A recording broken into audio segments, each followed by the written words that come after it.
बड़े चालाक हैं आप लोग। आपने ऐसे शख्स की ड्यूटी लगाई तारीख की कि जिसको वक्त देना ही था। आप जानते ना हो शायद, लेकिन मैं आपको बता दूं, हजरत अल्लामा मौलाना मुफ्ती जलीस अहमद साहिब क़िबला मेरे उस्ताद गिरामी हैं। और सिर्फ उस्ताद नहीं, कादरिया में हम बहुत छोटे थे जब पढ़ने गए थे, तो हजरत ने हमारे बाप की तरह हमारी परवरिश की थी। हजरत फरमाने लगे, ये तारीख मेरी बस्ती की है, तुम्हें आना है। मैंने कहा हुजूर जो कुछ भी है वो सब आप ही की जूतियों का सदका है। फिर तो आना ही था ना। लेकिन अल्लाह आपको सलामत रखे, जितना प्यार मैंने अपने उस्ताद के लहजों में देखा है, उतना की प्यार आज आपकी महफिल में नजर आ रहा है। मुझे खुशी हो रही है कि मैं समझता था शायद ये अखलाक सिर्फ मेरे उस्ताद का है, लेकिन अल्लाह आपको सलामत रखे, आप भी बड़ी मोहब्बतों वाले लोग। और मैं देख रहा हूँ हमारे कुछ भाई खड़े होके सुन रहे हैं, कुछ बैठ के सुन रहे हैं, कुछ लोगों को जगह नहीं मिली। कोई बात नहीं, जो खड़े हैं ना उनसे मेरी गुजारिश है, घर जाना ना तो माँ के कदम चूमना, कहना माँ सारे लोगों ने बैठ के हुजूर की बातें सुनी थी, तेरे दूध का कमाल है, मैंने खड़े होके पूरा जलसा सुना। सुभान अल्लाह, सुभान अल्लाह। अल्लाह आपको सलामत रखे, आपकी मोहब्बतों में अल्लाह बेपनाह इज़ाफ़ा फरमाए। आज हम और आप एक बुजुर्ग की महफिल में बैठे हैं।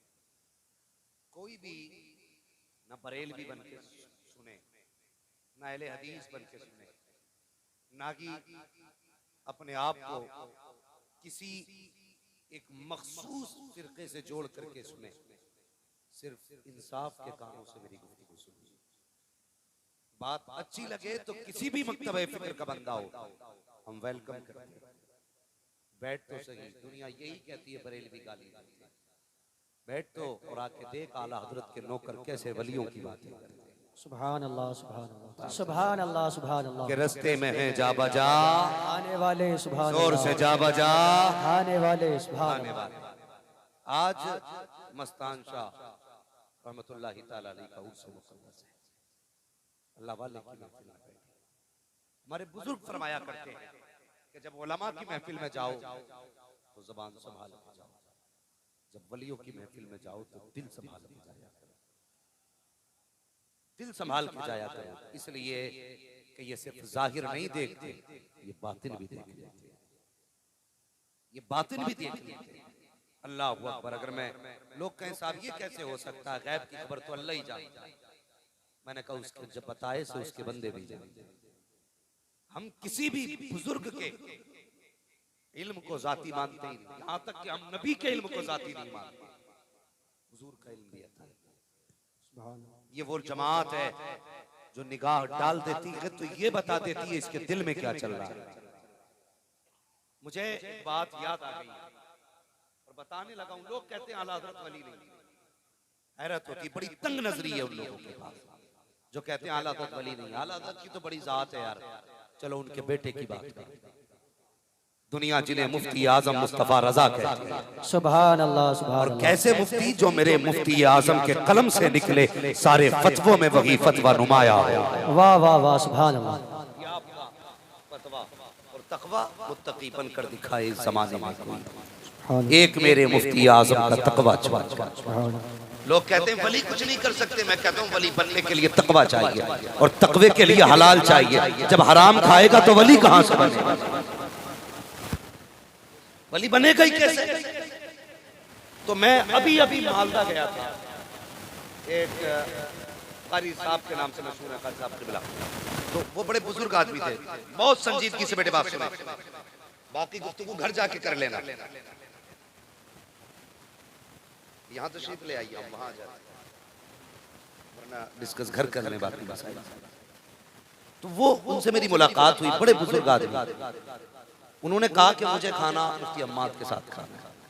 तो लोग कहने लगे हजरत आपके साथ खाने के लिए। मैंने कहा साहब ये हजरत हैं कौन जिनका नाम सुन के आप लोग इतना ताज्जुब करते हैं। कहने लगे कोई आम नहीं है, मुफ्ती आजम के खलीफा है। सुभान अल्लाह। तो जब खाने के लिए बैठे तो मैंने उनसे कहा हजरत बताइए आपने मुफ्ती आजम का दौर देखा है, कुछ बताइए जो आपने कुछ नया देखा हो। बहुत गौर से मेरी बात सुने। वो कहते हैं ना हाथ कंगन को आरसी क्या, पढ़े लिखे को फारसी क्या। बहुत गौर से मेरी गुफ्तगू सुने। मैंने कहा आप बताइए ना।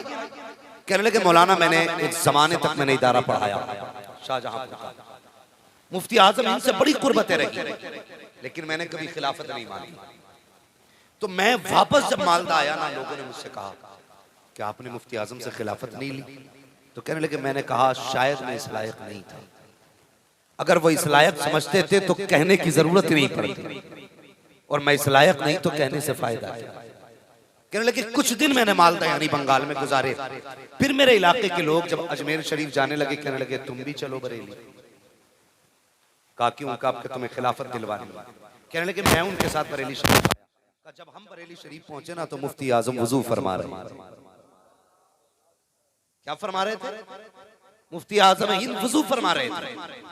कहने लगे वुजू से हजरत फारिग हुए तो मैं कहते मैंने अपनी आंखों से देखा जो आपके वुजू का पानी गिरता था ना, लोग उसे गिरने नहीं देते थे, और जब भर रहे थे तो मुफ्ती आजम कहते थे ला हौल वला कुव्वता इल्ला बिल्लाह, ये मकरूह है, ये मकरूह है, इसे छोड़ो, कहाँ लेके जा रहे हो, इसे छोड़ो। लेकिन लोगों का इश्क ऐसा था कि कोई छोड़ने तैयार नहीं था। अल्लाह अकबर कहते कि एक बूंद पानी लोगों ने नहीं छोड़ा, सारा बर्तनों में भर के ले गए। अगर मैं ये कहूँ कि उसमें ले जाने वाले सिर्फ मुस्तफा के थे, ले जाने वाले कलमे वाले थे, तो कहो कि अकीदत है। आओ चलो बरेली चलते हैं, एक बनिए का मकान आज भी है, उससे जाके पूछो जब मुफ्ती आजम वुजू करते थे तो सारा पानी गिरा हुआ बर्तन में भर के लेके जाता था। लोगों ने कहा यार अजीब है तू, ये वुजू का गिरा पानी किधर लेके जाता है? उसने कहा तुम क्या जानो? कहा किस लिए?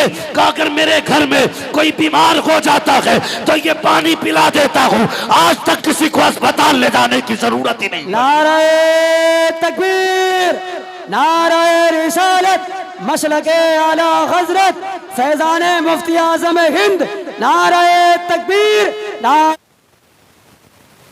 हजरत से मुसाफा किया। ये कहते मैंने मुफ्ती आजम हिंद के हाथ में जब हाथ दिया ना तो हजरत ने मेरा हाथ पकड़ लिया और पकड़ के फरमाने लगे, पकड़ के बताने लगे कि कुछ कहना चाहते थे, कुछ कहना चाहते थे। कि बस फिर मुझे पसीना आने लगा, मैं कुछ नहीं कह पाया, कुछ भी नहीं कह पाया। और मुफ्ती आजम फरमाने लगे कुछ कहना है? कहने लगे मैंने कुछ नहीं कहा। कहा उसके बाद हजरत चले गए। कहने लगे मैं 8 दिन बरेली शरीफ में रहा।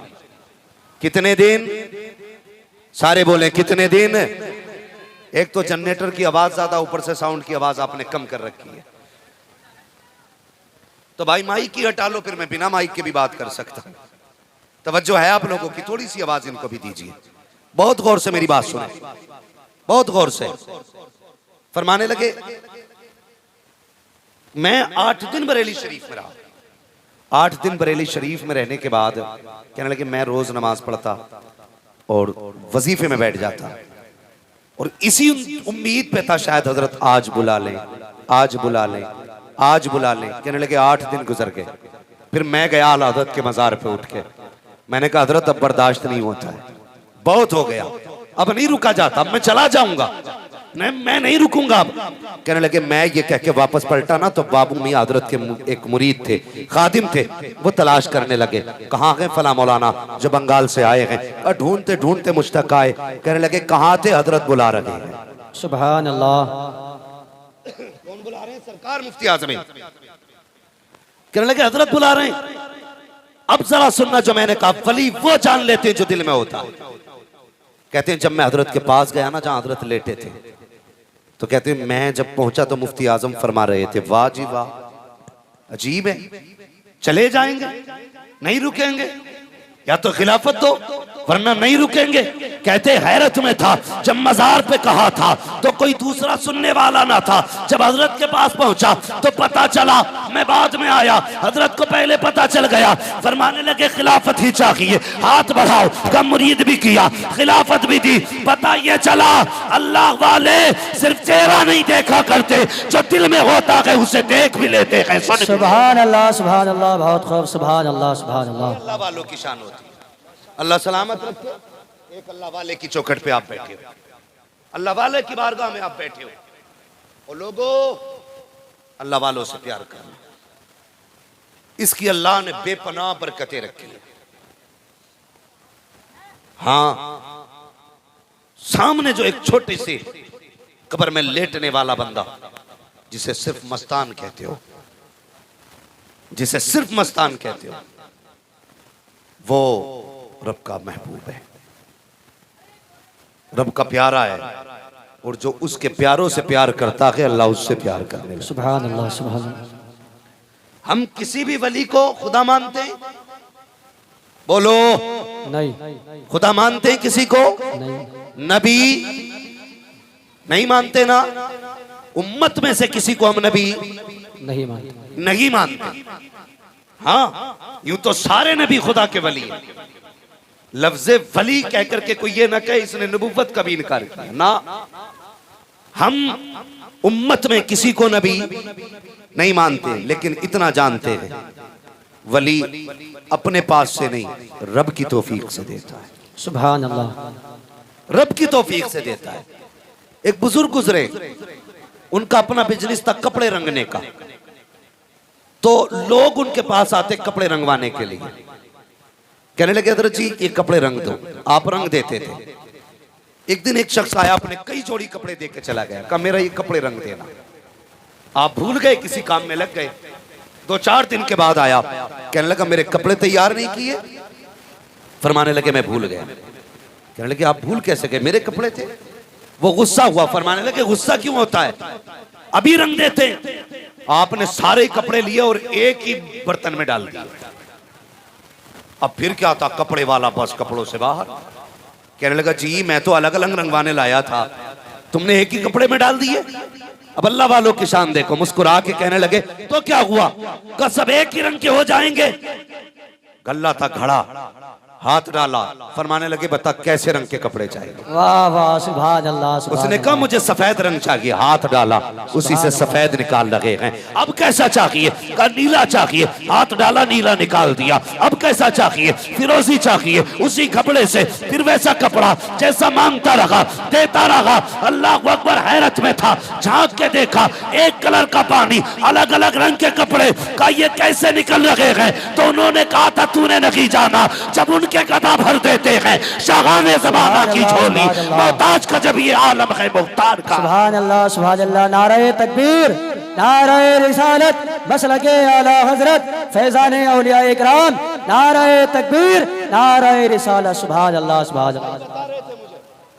कहने लगे ये मस्तान साहब जब बाजार में निकलते थे ना तो दामन खोलते थे, तो तंबाकू दिया किसी ने, तंबाकू भी उसमें, किसी ने सेव दिए सेव उसमें, किसी ने परमल दिए परमल, किसी ने सिंगाड़े दिए, जिसने जो दिया एक जगह लिया। और जब किसी को देने की बारी आई ना तो जो चाहते थे वो बना के दे देते थे। सुभान अल्लाह, सुभान अल्लाह। ये किसकी शान है? अल्लाह वालों की शान है। मैं तुम्हें मुबारकबाद पेश करता हूँ। बहुत जमाने के बाद ना कहीं कहीं ऐसे देखने मिलता है कि उर्सों में मुस्तफ़ा जान रहमत की महफिलें सजती है। कहाँ पे? उर्सों में हुजूर की महफिलें सजती हैं। तकलीफ होती है, कई जगह देखा गया, बड़े बाबा हैं जी, पहुंचे हुए हैं, 7 पुश्तों तक कुतुब हैं, मगर जाके देखो तो मज़ारों पर उर्सों के नाम पे बदमाशियां हो रही हैं, अय्याशियां हो रही हैं। यही हमारी कौम जब उर्स आते हैं तो 1 साल पहले तैयारी करती है कि यहाँ कौन आएगा, का फिक्र न कर चंदा दे, एक मुकाबले वाला आएगा, एक मुकाबले वाली आएगी, एक नाचने वाला आएगा, एक नचनिया आएगी। मुझे बता तो सही, तुम मज़ारात पे तान डीजे बजाते हो, तमाशे करते हो, जरा दिल थाम के मुझे तो बताओ, पूछो इन अल्लाह वालों से तुम अल्लाह वाले कैसे बने? क्या जिंदगी भर नाचते रहे इसलिए अल्लाह वाले बन गए? मुकाबले देखे हैं इसलिए अल्लाह वाले बने हो? अगर इजाजत होती और ये अपने आप को दिखा पाते तो मैं मजार खोल के पूछता और तुम्हारे सामने इनसे कहलवाता कि तुम बताओ अल्लाह वाले कैसे बने। तो ये रो के कहते नादानो, हमने जिस पैगाम को पूरी जिंदगी आम किया था, हमने कहा था शर्म लागू रखे, हमने कहा था हया को लाजिम कायम करना, हमने कहा था बेटी को पर्दे में रखना, हमने कहा था औरत को पर्दे में रखना, तुमने औरतों को ला करके मेरे मजार पे नंगा किया है, तुमने मुझे राजी नहीं किया है, तुम मुझे नाराज करने आए हो। यही वजह है उर्स भी हो रहे हैं, जलजले भी आ रहे हैं, उर्स भी हो रहे हैं, बारिशें भी नहीं हो रही हैं, उर्स भी हो रहे हैं, फिर मौसम के बारिशें हो रही हैं, उर्स भी हो रहे हैं, तूफान भी आ रहे हैं, उर्स भी हो रही है, तबाही भी आ रही है, उर्स भी हो रहे हैं, बर्बादी भी हो रही है, उर्स भी आ रहे हैं, सैलाब भी आ रहे हैं। ये क्यों आ रहे हैं? इसलिए कि हमने अल्लाह वालों को मनाया नहीं है, उन्हें चुराया है। अगर भलाई चाहते हो तो सुनो, आज ले उनकी पनाह, आज मदद मांगो उनसे, कल जमाने के कयामत में आकर